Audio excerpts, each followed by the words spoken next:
గుండె నిండా గుడి గంటలు సీరియల్ 516 ఎపిసోడ్లో మీనా, ప్రభావతిల మధ్య వాదనలు, బాలు కథలతో మనోజ్ను ఏడిపించడం, రోహిణి గతంపై బాలు దర్యాప్తు చేయడం వంటి సన్నివేశాలు చోటుచేసుకున్నాయి.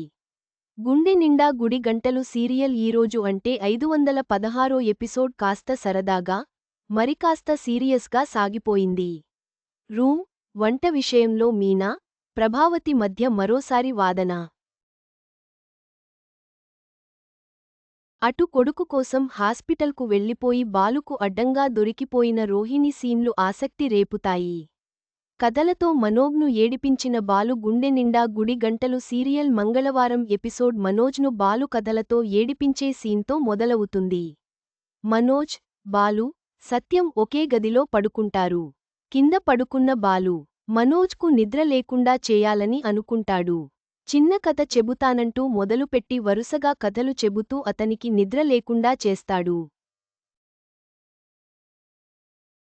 పేదరాశి పెద్దమ్మ, 40 లక్ష రూపాయలు గారే, ఓ కాకి అంటూ అతనిపైనే సెటైర్ వేసేలా కథ చెప్పడంతో మనోజ్ ఫీలవుతాడు. హాల్లోకే చేరిన మనోజ్, రోహిణి అటు ప్రభావతి, మీనా, రోహిణి ఒకే గదిలో పడుకుంటారు. ఆ పూలమ్మకునేది నా పక్కన ఎక్కడ పడుకుంటుందో అని భయపడ్డానని, దానికి నేలపైన పడుకోవడం అలవాటే కదా అని రోహిణితో మీనా గురించి ఏవేవో మాట్లాడుతుంది ప్రభావతి. దీంతో మీనా లేచి కూర్చొంటుంది. ఏమైందని రోహిణి అడుగుతుంది. దోమ ఇందాకటి నుంచి చెవి దగ్గర గుయ్మంటూ తిరుగుతూనే ఉందని, నిద్ర పట్టడం లేదని పరోక్షంగా అత్త ప్రభావతి గురించి చెబుతుంది. కాసేపాగితే దోమల గుంపే వస్తుంది జాగ్రత్త అంటూ రోహిణిని హెచ్చరించి పడుకుంటుంది. కాసేపటికే దానికి అర్థం ఏంటో రోహిణికి తెలుస్తుంది. ప్రభావతి గురక పెట్టడంతోపాటు తనను లేపబోయిన రోహిణిని ఓసారి చేత్తో కొట్టి, మరోసారి కాలితో తంతుంది. దీంతో చేసేది లేక రోహిణి గదిలో నుంచి హాల్లోకి వెళ్తుంది. అప్పటికే అక్కడ మనోజ్ ఉండటంతో ఏమైందని అడుగుతుంది. ఆ బాలుగాడు కథలతో చంపేస్తున్నాడని చెబుతాడు. ఇద్దరం మళ్లీ హాల్లోకి రావాల్సి వచ్చిందని బాధపడతారు. అత్తకు క్లాస్ పీకిన మీనా, వంట లేక, ఉదయాన్నే మీనా లేవకపోవడంతో వంట సమయానికి కాదు. దీంతో ప్రభావతి మరోసారి రచ్చ చేస్తుంది. గది ఇవ్వకపోవడం వల్లే కావాలని ఇలా చేశావు కదూ. ఒక్కరోజు గది లేకపోతే ఏమవుతుంది అని మీనాను నిలదీస్తుంది. ఇదే ప్రశ్న మిమ్మల్ని అడిగితే తలకాయ ఎక్కడ పెట్టుకుంటావంటూ ప్రభావతికి మీనా క్లాస్ పీకుతుంది. ఒంట్లో బాలేదని చెప్పాను. అందుకే లేవడం ఆలస్యమైందని అంటుంది. అప్పుడే సత్యం కూడా వచ్చి ప్రభావతిని తిడతాడు. టిఫిన్ ఏమైందంటూ మనోజ్ వచ్చి అడుగుతాడు. మీనా వంట చేయలేదనడంతో బాలు వచ్చి ఆమె కోసం జావా కాస్తున్నానని చెబుతాడు. అందరూ మాట్లాడే మాటలు వింటున్నానని అంటాడు.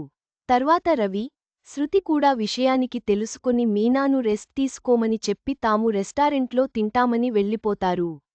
మనోజ్, రోహిణి కూడా బయట తింటామని వెళ్ళిపోవడంతో ఆ పూటకు ప్రభావతికి బాలు కాసిన జావా మాత్రమే మిగులుతుంది.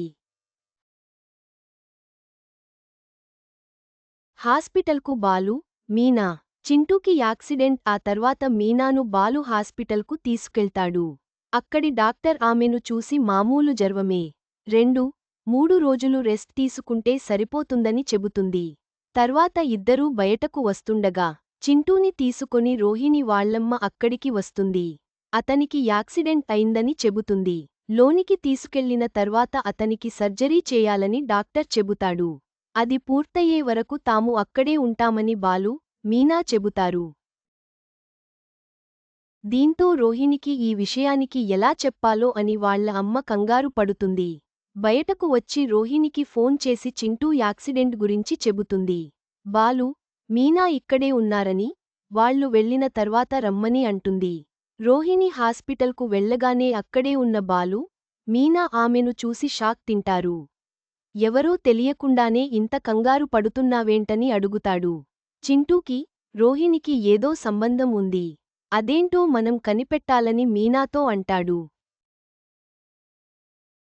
అక్కడితో గుండె నిండా గుడి గంటలు ఈరోజు ఎపిసోడ్ ముగుస్తుంది.